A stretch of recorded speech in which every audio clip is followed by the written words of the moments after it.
ஆத்திச்சூடி அறம் செய்ய விரும்பு. அறம்னா தர்மம், புண்ணியம், இல்லறம் அப்படின்னு பல அர்த்தம் உண்டு.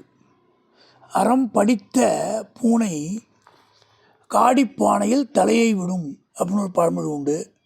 அறம் படித்தவன் அங்காடி போனால் விற்கவும் மாட்டான், வாங்கவும் மாட்டான். அறம்னா என்னென்னா, அறம் எனப்படுவதே இல்வாழ்க்கைன்னு வள்ளுவர் சொல்லுவார்.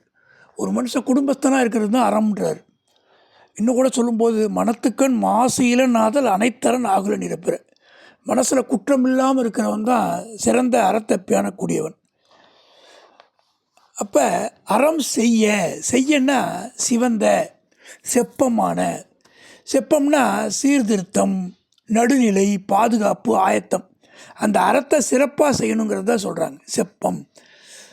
செப்பம் உடையவன் ஆக்கம் சிதைவின்றி எச்சத்திற் கேமாப்பு உடைத்துன்னு வள்ளுவர் சொல்வார். அப்போ விரும்பு, ஆசைப்படு, அறத்தை செய்யறதுக்கு ஆசைப்படு. அந்த அறத்தை நம்ம செய்யறதுனால நமக்கு வாழ்க்கை உயர்வாகும்.